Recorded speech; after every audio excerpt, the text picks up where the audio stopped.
Hi friends. నేను మీ కోమాగుల వీరబాబుని. నేను కొన్ని విషయాలు చెప్తున్నాను, జాగ్రత్తగా వినండి. మనదంతా మానవ కులం. మన మతం మానవత్వం. ఎందుకంటే ఎవరిని కోసినా రక్తమే వస్తుంది. అందరూ పీల్చేది గాలి ఒకటే. అందరూ తినే ఆహారం ఒకటే.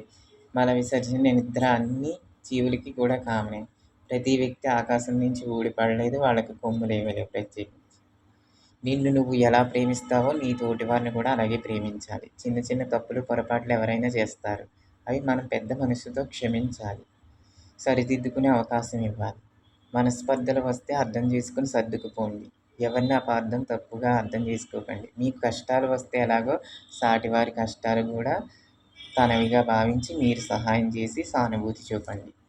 ఎందుకంటే చనిపోయాక శవంగా మారే ఈ శరీరం, మనలో ఉన్న ఆత్మ ఎవరికీ కనపడదు. మట్టిలో కలిసిపోయే ఇది రక్త మాంసం ముద్ద. ఇది నవరంధ్రాల ద్వారా అనేక చెడు పదార్థాలు విసర్జిస్తూ ఉంటుంది.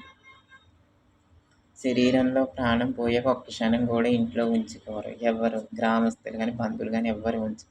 దీనికోసమా మనం అబద్ధాలు, మోసాలు, నీతి నిజాయితీ నియమాలు వదిలేయటం, పగలు ప్రతీకారాలు, కుట్రలు, కక్షలు, కుతంత్రాలు, కుయుక్తులు, ప్లానులు వేసి సాటివారిని మానసికంగా, శారీరకంగా హింసించి పిశాచ రాక్షస ఆనందం పొందుతున్నాం.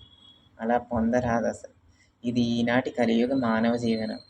ఏదీ శాశ్వతం కాదు. ఆస్తిపాస్తులన్నీ ఇక్కడే ఉంటాయి.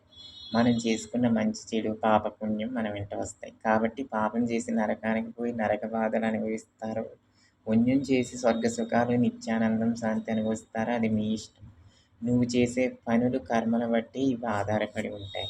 ఇవన్నీ దృష్టిలో పెట్టుకుని మనందరం మంచిగా, జాగ్రత్తగా బతకాలి. Okay friends, thank you. Watch for my video. వీలైతే లైక్ చేయండి, షేర్ చేయండి, కామెంట్ చేయండి, సబ్స్క్రైబ్ చేయండి.